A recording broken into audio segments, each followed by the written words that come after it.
যে এই তসবিহগুলো আমি সারা বৎসরের ঘাটতি রমজানে পূরণ করব। আপনি একবার পড়লে 1000 বার পড়া হয়। আচ্ছা, একটা ছোট্ট উদাহরণ দিই। আপনি যদি ভাবেন যে ডেলি আমি সুবহানাল্লাহ 1000 বার পড়ব, ঠিক আছে, তো 365 বার পড়েন, 365,000 হয়ে গেল। বৎসর কয় দিনে? হইল, এক বৎসরটা পড়া হইলো।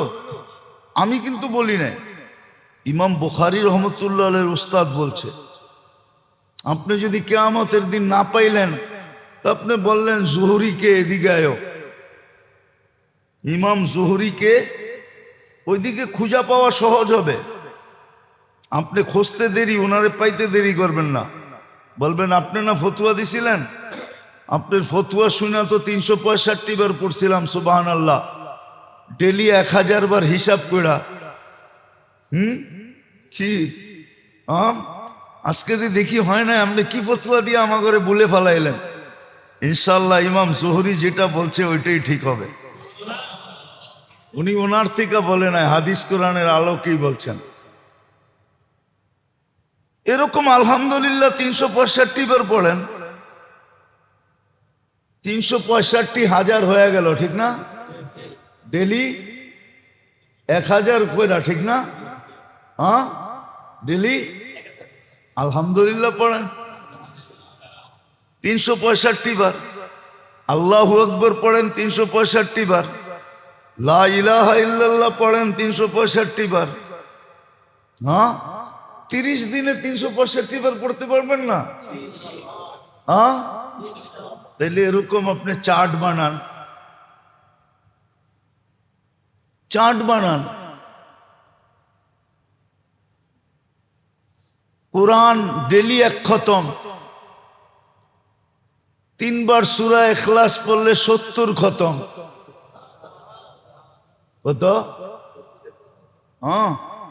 সূরা ইয়াসিন একবার পড়লে 700 খতম। এরকম হিসাব করেন আপনি যে আমার ডেলি 1 খতম কোরআন হওয়া চাই। রমজানে পড়া পড়ান, হিসাব করা একবার পড়লে, 3 বার পড়লে কয় খতম? দুর্মিয়া, রমজানে 70 খতম। ঠিক না? ওই হিসাব করে 365 দিনটা পড়া ফেলান, 365 দিন 1 খতম করা। চার্ট বানান এখন থেকে। কিন্তু শর্ত হলো প্রস্তুতি নিলে সম্ভব হবে, নাইলে হবে না। রমজান ফরজ পড়লে 70 মাসের ফরজ হয়। তো বৎসরের ফরজের ঘাটতি কোন জায়গা দিয়ে হয়? ওই সুযোগ তো আল্লাহ রেখে দিছে। এই উম্মত তো ফরজের ঘাটতি নিয়ে উঠার কোনো প্রশ্নই ওঠে না। 1 মাস পড়লেই তো 70 মাসের পড়া হইতেছে। ফরজ কয় গুণ বাড়ে? নফল ফরজের সমান। এই উম্মতের তো তসবিহাতের ঘাটতি আমি দেখি না। আপনি যদি এখন থেকে চার্ট করেন, এইবার নিজেকে প্রশ্ন করেন আপনি কতটুকু প্রস্তুতি নিতেছেন। প্রথমে কিন্তু বলছিলাম আমি, রমজান আল্লাহ যদি পাওয়া দেয় তাইলে বোঝা গেল সারা জীবনের প্রস্তুতি নেওয়ার সর্বশেষ সুযোগ আপনার আমার হাতে আল্লাহ উঠায়া দিছেন। সর্বশেষ প্রস্তুতি নেওয়ার সুযোগ। এরপরে যদি কিছু নাও পাইল, তাহলে রমজানের প্রস্তুতি নেওয়ার মাধ্যমে অতীত ভবিষ্যৎ পুরা জীবনের প্রস্তুতি নেওয়া এটার ভিতরে রাখা আছে। নাইলে 1 রাত্র 83 বৎসর কেন হবে? 1 রাত্র তো 83 বৎসর, 1 রাত্র 83 বৎসর লাইলাতুল কদর কেন হবে? তাহলে আমি যেটা দাঁড় করাইলাম ওটার পক্ষে এই যুক্তি খাটে যে সর্বশেষ সুযোগ হইল রমজান। প্রত্যেকের জীবনে। এই জন্য আসেন, প্রস্তুতি নেই, প্রস্তুতি নেই। বাকি সামনে আরো বলা হবে, খুইলা খুইলা ইনশাল্লাহ যদি বেঁচে থাকি। হ্যাঁ, এই জন্য একটা বলতেছি, রমজানে যদি কর্মচারীর থেকে কাজ কমায়া দেয়, কাজ কমায়া দেয়, কাজ যদি কমায়া দেয় সহানুভূতিমূলক, এটা পর্যন্ত জান্নাতে যাওয়ার কারণ হবে, দুজক থেকে তার মুক্তি মিলবে। সহানুভূতিমূলক যদি কাজ কমায় দিল। কিন্তু আমাদের দেশে দেখা যায় কিছু কিছু কর্মচারীকে রমজানে কাজ আরো কয়েক ঘন্টা বেশি করতে হয়। রমজানে আরো কি করতে হয়? বেশি করতে হয়। বেশি না করলে মালিক বেতন দেয় না, বেশি না করলে বোনাস দেয় না। হ্যাঁ, ওই খাতগুলা চোখে দেখায় দেওয়া যায়, ওই খাতগুলা চোখে দেখায় যাওয়া যায় যে ওই সমস্ত দোকানে, ওই সমস্ত প্রতিষ্ঠানে যারা কাজ করে ওরা রমজানে আরো 2-4 ঘন্টা বেশি দিতে হয়। আবার মালিক বলেও, বেটা সিজনের সময় যদি 2-4 ঘন্টা বেশি না দেস, সিজনের পরে তো বেশিরভাগ সময় খালি মশা মাছি মারতে হয়, ওই সময় তো কাম থাকে না, কম থাকে। রমজানে বেশি দিবি না তো দিবি কোন সময়? আবার বোনাসও চাস, আবার বেতনও চাস, ঠিক না? তো দমকায় দুমকায় আরো রমজানে 2-4 ঘন্টা বেশি করায়। কিন্তু উচিত ছিল 2-4 ঘন্টা কম করে দেওয়া।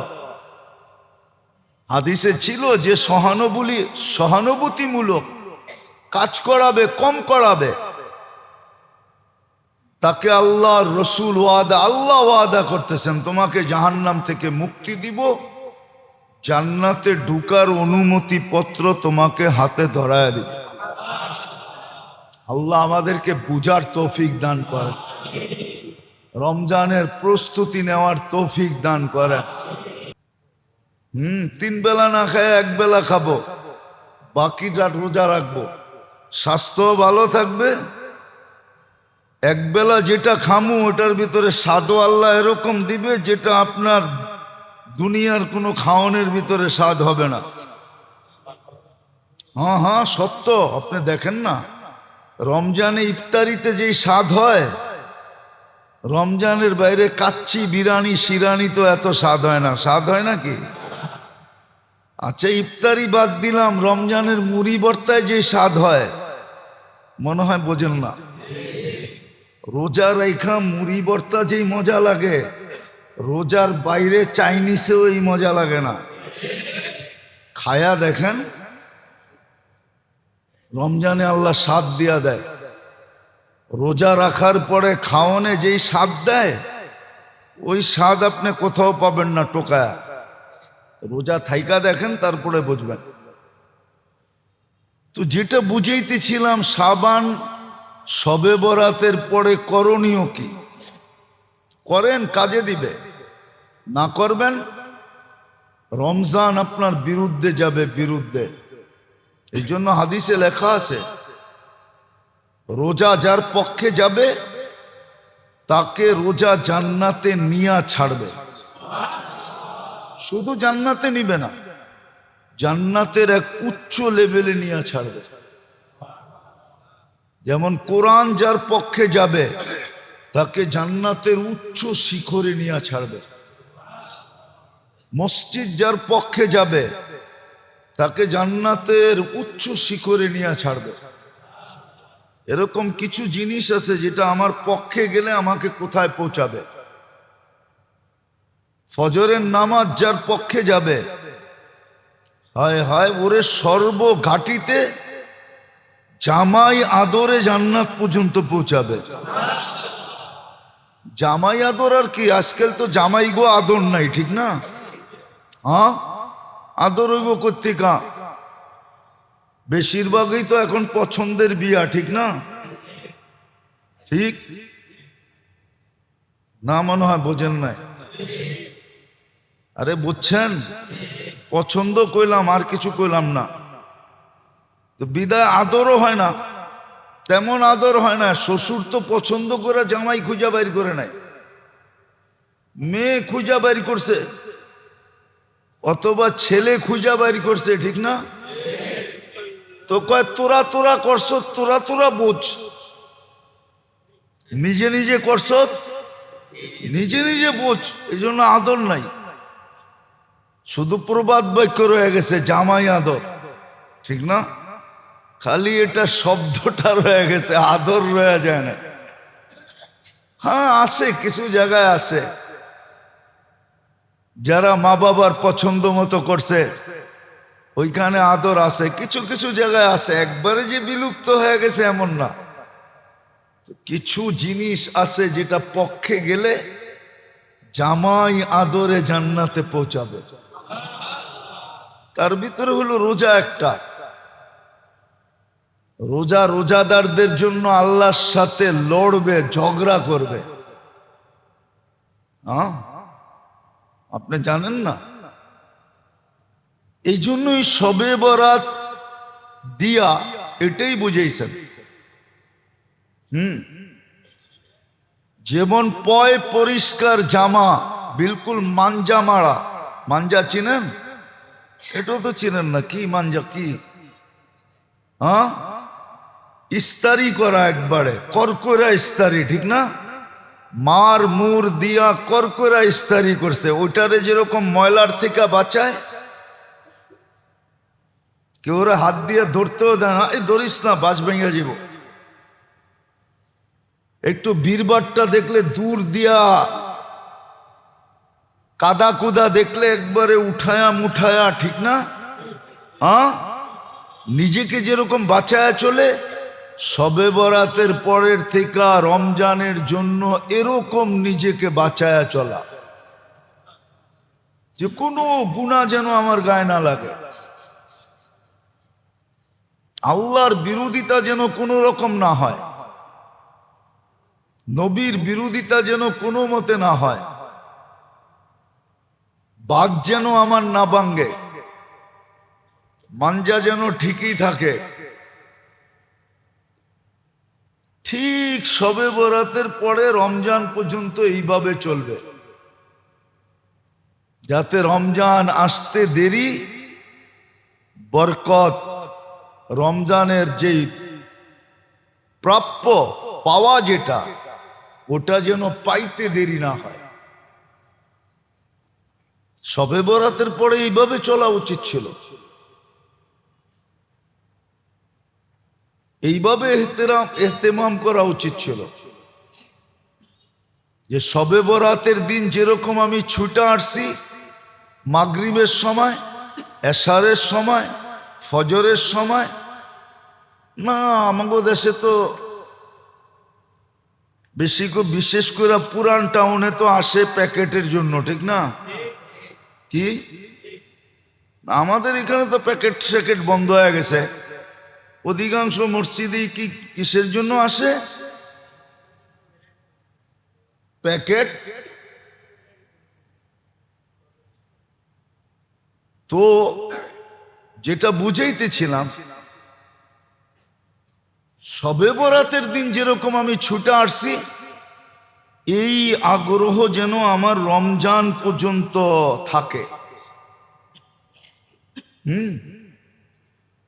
রমজান পর্যন্ত থাকে। বলার আছে না, বলার বল করে যে, ওরা কিন্তু দেখবেন অনেক দূর থেকে দৌড়ায় আসে। কেন জানেন? বলতে পারবেন? যুবকরা পারবা? কেন দূরের থেকে দৌড়ে আসে? কি? হ্যাঁ, বলের গতি যেন বাড়ে। জায়গাটা জায়গায় দাঁড়ায়া বল করলে বলের গতি হয় না, বলের গতি বাড়ানোর জন্য। শবে বরাতের রাত্রে যেরকম ছিল এরকম যদি রমজান পর্যন্ত থাকে তো রমজানে যায়া গতি বাড়বে, রমজানে ইবাদতে গতি বাড়বে। কি বাড়বে? এক রমজান জিন্দেগির জন্য যথেষ্ট হয়ে যাবে। এক রমজানে সার্টিফিকেট মিলা যাবে, যেই লোকটা জাহান্নাম থেকে মুক্ত, জান্নাত এর প্রাপ্য, এর কপালে লেখা, জান্নাতের সার্টিফিকেট মিলা যাবে। শবে বরাতের পরের সময়টা শবে বরাতের রাত্রের গতিতে কাটানো, যাতে রমজানে আসলে আরো স্পিরিট বেড়া যায়, স্পিরিট বেড়া যায়। এই জন্য সময়টাকে এইভাবে কাটানো। কিন্তু আফসোস, ঢেউ আসে আবার নিচে চলে যায়, তো চলেই যায়, মনে হয় আর ফিরা ঢেউ আসবে না। একদিন ঢেউ আসে আবার এমন গতিতে পিছে যায়, সমাজের দিকে দেখলে মনে হয় আর কোনোদিন ঢেউ আসবে না। এরকমই এখন মনে হইতেছে। শবে বরাতের দিন কিছু মুসল্লি ছিল, শবে বরাত শেষ, আর কোনো মুসল্লি নেই। যেমন জুমার দিন কিছু মুসল্লি হয়, কিন্তু জুমা শেষ, মুসল্লি আসরে, বিশেষ করে জুমার দিন আসরেও কম লোক হয়। বাকি দিনের থেকে আসরেও কি হয়? কম লোক হয়, কম লোক। অথচ জুমা ছিল বাকি সপ্তাহ ঢেউ হিসাবে, গতি হিসাবে, যে গুমার দিন গতি নিছে, এই গতিটা আগামী জুমা পর্যন্ত থাকবে। আজকে যেরকম মসজিদে আসছে, আগামী জুমা পর্যন্ত এরকম কন্টিনিউ মসজিদে আসতে থাকবে। তাইলে জুমা আসতে দেরি, পাইতে দেরি, রং লাগতে দেরি হবে না। জুমা কিন্তু রঙের জন্য। হাদিসে এটাই বুঝায়, আল জুমাতু ইলাল জুমাতি কাফারা।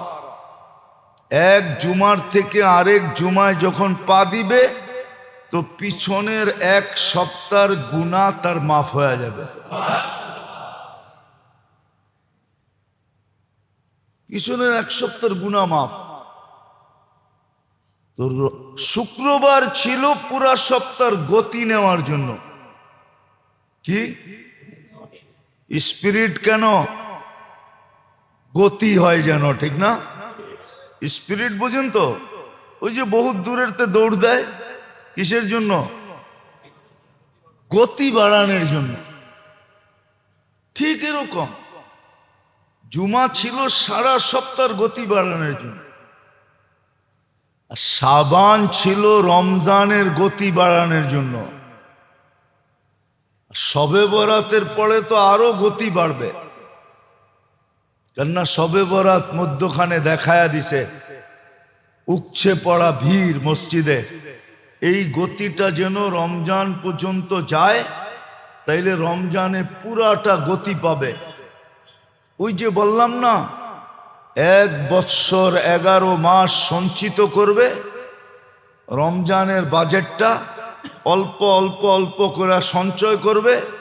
রমজান আসবে, বলবে না আর দুনিয়াবি কাজে যাব না, যেটা সঞ্চয় করছি ওটা 1 মাস এটা দিয়ে চলবো, বাকি চাঁদ উঠলে দেখা যাবে, বেঁচে থাকলে দেখা যাবে, আবার কামে নামবে। তাহলে দেখা যায় তো চাঁদ উঠতে দেরি, এক তো রমজানের বরকত। কুরআন এটাই বুঝায়। আলাম নাশরাহ লাকা যদি আপনি তরজমা পড়েন, তাহলে আপনি এটা বুঝবেন। ইন্না মাআল ফাইন্না মাআল উসরি ইউসরা ওয়া ইন্না মাআল উসরি ইউসরা ইযা ইশতাদ্দাত বিকাল বালওয়া ফাফাক্কির ফি আলাম নাশরাহ লাক ফাউসরুন বাইনা ইউসরাইনি ইদা ফাক্কারতাহু ফাফরা। তাহলে দেখা যেত 11 মাস আল্লাহ এরকম বরকত দিতেন, 11 মাস বরকত দিতেন এরকম যে 1 মাসেরটা জমা হয়েও আরো অনেক বেশি থেকে যেত, বরকত পাইতো। স্বাস্থ্যগত বরকত, কর্মগত বরকত, কামাইগত বরকত, যেটা মিলতো ওটার ভিতরে বরকত পাইতো, ওটার ভিতরে বরকত হইতো। বরকতই বরকত, আল্লাহ বরকত দিয়ে ভরা দিতেন। কিন্তু কেউ তো করে না, কেউ তো করে না, বরং উল্টা বলে। যদিও এই বছর রোজা একটু শীতে, একটু শীতে থাকবে, মাঘ ফাল্গুন মিলায়া রোজা। মাঘ না, মাঘ পাবে না, 14 তারিখে মাঘ মাস শেষ।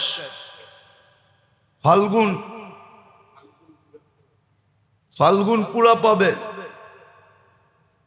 না, চৈত্রেরও কিছু পাবে 2-4 দিন। তো রোজা এইবার একটু শীতে শীতে হবে, ঠিক না? কিন্তু যদি গরমে হইতো তাহলে তো অধিকাংশের মানুষের মুখে প্রশ্ন হইতো, গরমের রোজা কাম কইরা রাখি কেমনে? হ্যাঁ, যেমন রিক্সাওয়ালারা রাখে না, বেশিরভাগ রাখে না, কদাচিৎ 2-4 জন হবে। অটোওয়ালারা রাখে না, দিন মজদুর রাখে না, খুব কম রাখে। চাকরি বাকরিওয়ালারা রাখে না, এই জন্য রোজার পার্সেন্টেজ কম। যদিও সচরাচর সবার সামনে খায় না, সবার সামনে খোলামেলা খায় না, কিন্তু রোজার পার্সেন্টেজ খুব কম, নামাজের পার্সেন্টেজও কম। যদিও 70 গুণ বেড়ে যাবে। 1 মাসে 1 বৎসরের নামাজের রিকভারি করেও আরো বিরাট বড় একটা গাঠি আপনার কাছে থেকে যাবে। ওই হাদিস দেখলে তো আমার আশ্চর্য লাগে। ফাজাইলে আমলে একটা হাদিস আছে যে নফল বেশি বেশি পড়ো যেন ফরজের ঘাটতি পূরণ হয়, ঠিক না? ফরজের ঘাটতি হওয়ারই তো সুযোগ নাই। 1 রমজান ফরজ পড়লে 70 মাসের ফরজ হয়। তো বৎসরের ফরজের ঘাটতি কোন জায়গা দিয়ে হয়? ওই সুযোগ তো আল্লাহ রেখে দিছে। এই উম্মত তো ফরজের ঘাটতি নিয়ে উঠার কোনো প্রশ্নই ওঠে না। 1 মাস পড়লেই তো 70 মাসের পড়া হইতেছে। ফরজ কয় গুণ বাড়ে? নফল ফরজের সমান। এই উম্মতের তো তসবিহাতের ঘাটতি আমি দেখি না।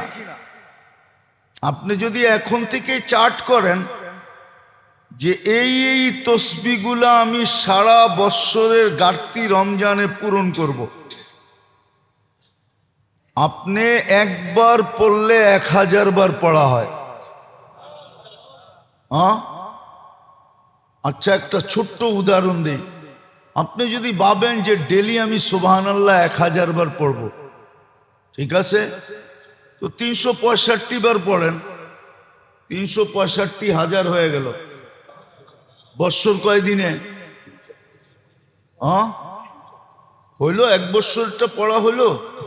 আমি কিন্তু বলি নাই, ইমাম বুখারী রহমতুল্লাহ আলাইহির উস্তাদ বলছে। আপনি যদি কিয়ামতের দিন না পাইলেন তো আপনি বললেন জুহরিকে এদিকে আয়ো, ইমাম জুহরিকে ওইদিকে খুঁজা পাওয়া সহজ হবে। আপনি খুঁজতে দেরি, ওনারে পাইতে দেরি করবেন না। বলবেন আপনি না ফতুয়া দিছিলেন, আপনার ফতুয়া শুনে তো 365 বার পড়ছিলাম সুবহানাল্লাহ, ডেলি 1000 বার হিসাব করা। কি আজকে দেখি হয় না, আপনি কি ফতুয়া দিয়ে আমার ঘরে বলে ফেলাইলেন। ইনশাল্লাহ ইমাম জোহরি যেটা বলছে ওইটাই ঠিক হবে। উনি ওনার থেকে বলে নাই, হাদিস কোরআনের আলোকেই বলছেন। এরকম আলহামদুলিল্লাহ 365 বার পড়েন, 365,000 হয়ে গেল, ঠিক না? ডেলি 1000 কইরা, ঠিক না? হ্যাঁ, ডেলি আলহামদুলিল্লাহ পড়েন 365 বার। আল্লাহু আকবার পড়েন 365 বার। লা ইলাহা ইল্লাল্লাহ পড়েন 365 বার। হ্যাঁ, 30 দিনে 365 বার পড়তে পারবেন না? হ্যাঁ, তাইলে এরকম আপনি চার্ট বানান, চার্ট বানান। কোরআন ডেলি 1 খতম, 3 বার সূরা ইখলাস পড়লে 70 খতম। কত? হ্যাঁ, সূরা ইয়াসিন একবার পড়লে 700 খতম। এরকম হিসাব করেন আপনি যে আমার ডেলি 1 খতম কোরআন হওয়া চাই। রমজানে পড়া পড়ান, হিসাব করা একবার পড়লে 3 বার পড়লে কয় খতম? দুর্মিয়া, রমজানে 70 খতম। হ্যাঁ, ঠিক না? ওই হিসাব করে 365 দিনটা পড়া ফেলান, 365 দিন 1 খতম করা। চার্ট বানান এখন থেকে। কিন্তু শর্ত হলো প্রস্তুতি নিলে সম্ভব হবে, নাইলে হবে না। এইবার নিজেকে প্রশ্ন করেন, আপনি কতটুকু প্রস্তুতি নিতেছেন? প্রথমে কিন্তু বলছিলাম আমি, রমজান আল্লাহ যদি পাওয়া দেয় তাইলে বোঝা গেল সারা জীবনের প্রস্তুতি নেওয়ার সর্বশেষ সুযোগ আপনার আমার হাতে আল্লাহ উঠায়া দিছেন। সর্বশেষ প্রস্তুতি নেওয়ার সুযোগ। এরপরে যদি কিছু নাও পাইল তাহলে রমজানের প্রস্তুতি নেওয়ার মাধ্যমে অতীত ভবিষ্যৎ পুরা জীবনের প্রস্তুতি নেওয়া এটার ভিতরে রাখা আছে। নাইলে 1 রাত্র 83 বছর কেন হবে? 1 রাত্র তো 83 বছর,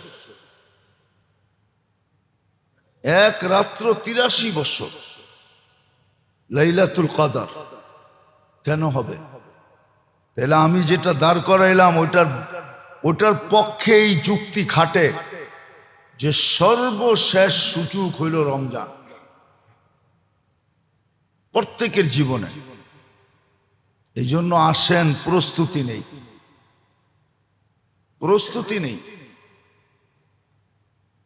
বাকি সামনে আরো বলা হবে, খুইলা খুইলা ইনশাল্লাহ যদি বেঁচে থাকি।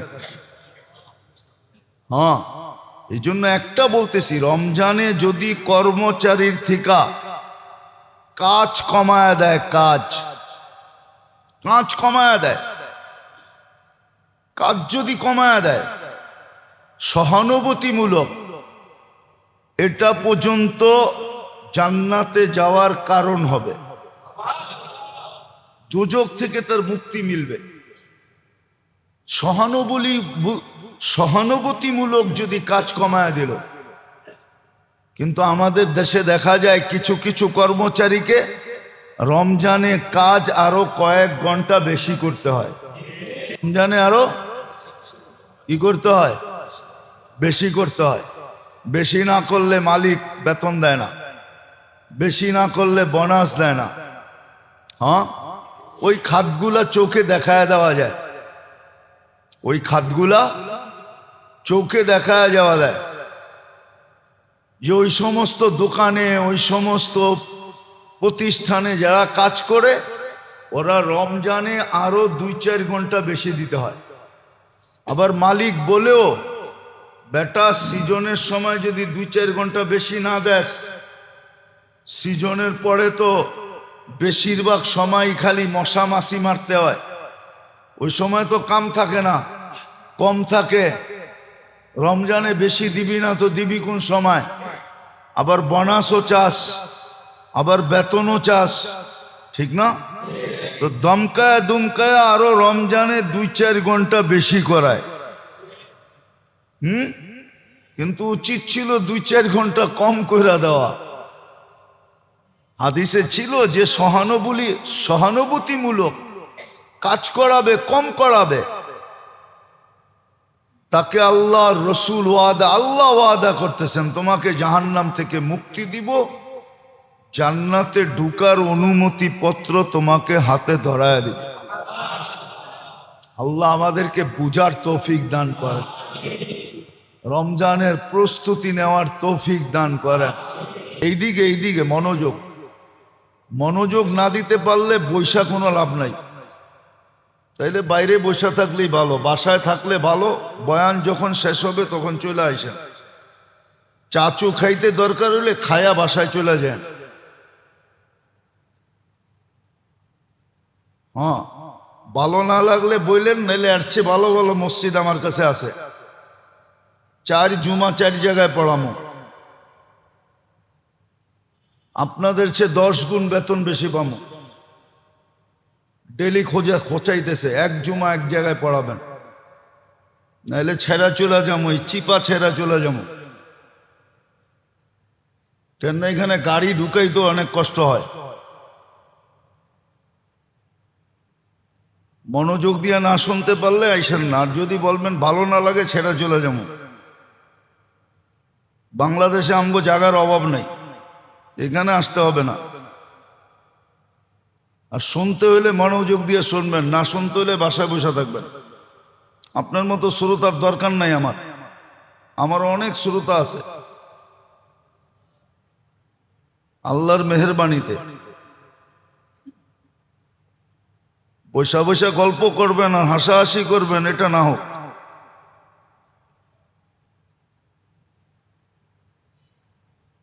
যেটা বলতেছিলাম, এর দ্বারা সংযোগ নষ্ট হয়ে যায়। কথা এখান থেকে আসে না, ওইখান থেকে আসে। আমরা কোনো কিছু সাজায় গুছায় নিয়ে আসি না, ওইখান থেকে লাভের জন্য বলতেছি। নাইলে এইটা কইরা খাইতে হবে এরকম না।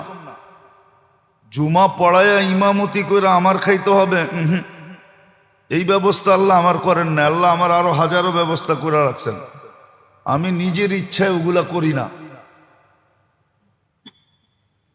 শুধু কিছু সুযোগ মনে করা, যে কিছু মানুষ যদি তৈরি হয়, কিছু লোক যদি গইরা যেতে পারি, এই জন্য পড়াই। নাহলে পেট পালার জন্য না। পেট পালার শত ব্যবস্থা আমার কাছে আছে, আল্লাহ আমাকে শিখাইয়া দিছে। ওইগুলা করলে পেট পেলা যাবে, রাগ হয় না। কিছু লোক তৈরি করার জন্য এই রাস্তায় আসছি, জুমা পড়াইতে আসি, জুমা পড়াই মসজিদে।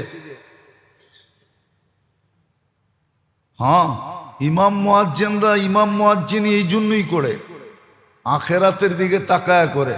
নাইলে এই যুগে ওপেন দুনিয়া, এই যুগে কারো দরকার নেই এটা দিয়ে পেট পালার বহুত রাস্তা আছে। মজদুরি করলেও পেট পালন যায়। ক্ষেতের কামের লোক পায় না দিকেই তো মেশিন আবিষ্কার করতে হয়েছে। কি ধান কাটার লোক পায় না, এই জন্যই তো মেশিন আনতে হয়েছে, ঠিক না? মেশিনে কি কম টাকা নেয় নাকি? একদিন ধান কাটার বিল কত দেখেন তো, যা এক মেশিন ভাড়া করলে কয় টাকা দিতে হয়? তো পেট পালার বহুত ব্যবস্থা আছে। 3 বেলা না খায় 1 বেলা খাবো, বাকিটা রোজা রাখবো, স্বাস্থ্য ভালো থাকবে। 1 বেলা যেটা খামু ওটার ভিতরে স্বাদও আল্লাহ এরকম দিবে যেটা আপনার দুনিয়ার কোনো খাওয়ানোর ভিতরে স্বাদ হবে না। সত্য। আপনি দেখেন না, রমজানে ইফতারিতে যেই স্বাদ হয়, রমজানের বাইরে কাচ্চি বিরিয়ানি শিরানি তো এত স্বাদ হয় না। স্বাদ হয় নাকি? আচ্ছা, ইফতারি বাদ দিলাম, রমজানের মুড়ি ভর্তায় যে স্বাদ হয়, মনে হয় বোঝেন না। রোজা রেখা মুড়ি ভর্তা যেই মজা লাগে, রোজার বাইরে চাইনিজেও এই মজা লাগে না। খায়া দেখেন, রমজানে আল্লাহ স্বাদ দিয়া দেয়। রোজা রাখার পরে খাওয়ানে যেই স্বাদ দেয়, ওই স্বাদ আপনি কোথাও পাবেন না টোকায়া। রোজা থাইকা দেখেন, তারপরে বুঝবেন। তো যেটা বুঝাইতেছিলাম, শাবান শবে বরাতের পরে করণীয় কি? করেন, কাজে দিবে। না করবেন, রমজান আপনার বিরুদ্ধে যাবে, বিরুদ্ধে। এই জন্য হাদিসে লেখা আছে, রোজা যার পক্ষে যাবে তাকে রোজা জান্নাতে নিয়া ছাড়বে। শুধু জান্নাতে নিবে না, জান্নাতের এক উচ্চ লেভেলে নিয়ে ছাড়বে। যেমন কোরআন যার পক্ষে যাবে তাকে জান্নাতের উচ্চ শিখরে নিয়ে ছাড়বে। মসজিদ যার পক্ষে যাবে তাকে জান্নাতের উচ্চ শিখরে নিয়ে ছাড়বে। এরকম কিছু জিনিস আছে যেটা আমার পক্ষে গেলে আমাকে কোথায় পৌঁছাবে। ফজরের নামাজ যার পক্ষে যাবে, হায় হায়, ওরে সর্বঘাটিতে জামাই আদরে জান্নাত পর্যন্ত পৌঁছাবে। জামাই আদর আর কি, আজকাল তো জামাই গো আদর নাই, ঠিক না? হ্যাঁ, আদর হইব কর্তিকা, বেশিরভাগই তো এখন পছন্দের বিয়া, ঠিক না? ঠিক না, মনে হয় বোঝেন নাই। আরে বুঝছেন, পছন্দ কইলাম, আর কিছু কইলাম না।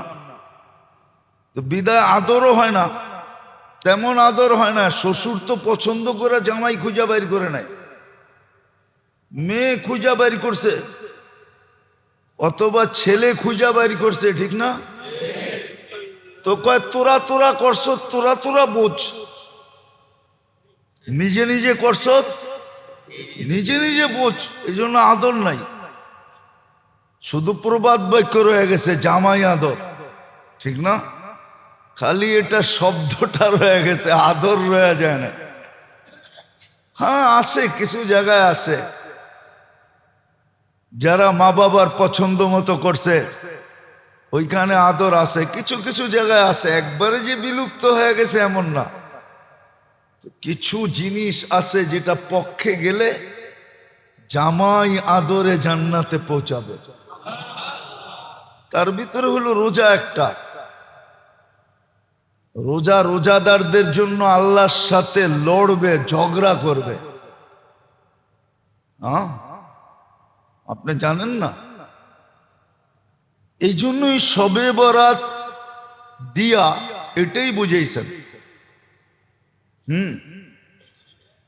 যেমন পয় পরিষ্কার জামা, বিলকুল মাঞ্জা মারা। মাঞ্জা চিনেন? এটাও তো চিনেন না। কি মাঞ্জা? কি? হ্যাঁ, ইস্তারি করা, একবারে করকরা ইস্তারি, ঠিক না? মার মুর দিয়া করকরা ইস্তারি করছে। ওইটারে যেরকম ময়লার থেকে বাঁচায়,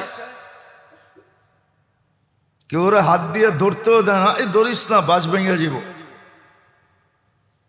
একটু বীরবারটা দেখলে দূর দিয়া, কাদা কুদা দেখলে একবারে উঠায়া মুঠায়া, ঠিক না?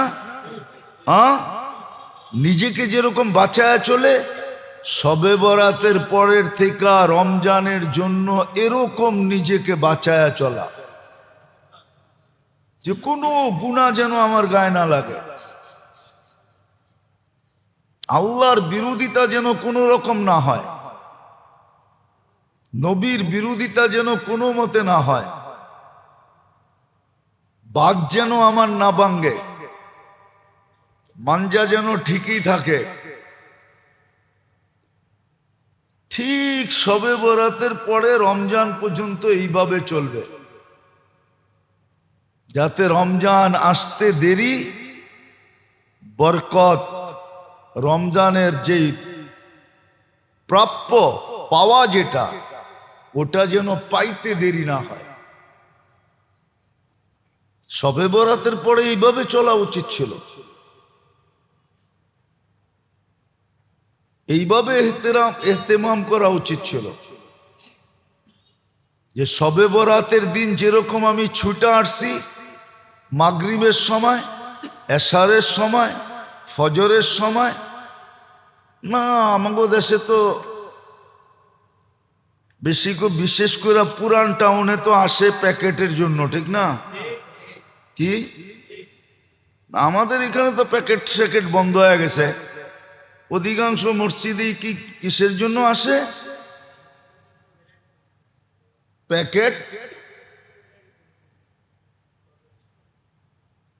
তো যেটা বুঝাইতেছিলাম, শবে বরাতের দিন যেরকম আমি ছুটে আসছি, এই আগ্রহ যেন আমার রমজান পর্যন্ত থাকে। রমজান পর্যন্ত থাকে। বলার আছে না, বল করে যে, ওরা কিন্তু দেখবেন অনেক দূর থেকে দৌড়ায় আসে। কেন জানেন? বলতে পারবেন? যুবকরা পারবা কেন দূরের থেকে দৌড়ে আসে? কি? হ্যাঁ, বলের গতি যেন বাড়ে। জায়গায় দাঁড়ায়া বল করলে বলের গতি হয় না। বলের গতি বাড়ানোর জন্য শবে বরাতের রাত্রে যেরকম ছিল, এরকম যদি রমজান পর্যন্ত থাকে তো রমজানে যায়া গতি বাড়বে। রমজানে ইবাদতে গতি বাড়বে। কি বাড়বে? এক রমজান জিন্দেগির জন্য যথেষ্ট হয়ে যাবে। এক রমজানে সার্টিফিকেট মিলা যাবে, যেই লোকটা জাহান্নাম থেকে মুক্ত, জান্নাত এর প্রাপ্য, এর কপালে লেখা, জান্নাতের সার্টিফিকেট মিলা যাবে। শবে বরাতের পরের সময়টা শবে বরাতের রাত্রের গতিতে কাটানো, যাতে রমজানে আসলে আরো স্পিরিট বেড়া যায়। স্পিরিট বেড়া যায়, এই জন্য সময়টাকে এইভাবে কাটানো। কিন্তু আফসোস, ঢেউ আসে আবার নিচে চলে যায়, তো চলেই যায়, মনে হয় আর ফিরা ঢেউ আসবে না। একদিন ঢেউ আসে আবার এমন গতিতে পিছে যায়, সমাজের দিকে দেখলে মনে হয় আর কোনোদিন ঢেউ আসবে না। এরকমই এখন মনে হইতেছে। শবে বরাতের দিন কিছু মুসল্লি ছিল, শবে বরাত শেষ, আর কোনো মুসল্লি নেই।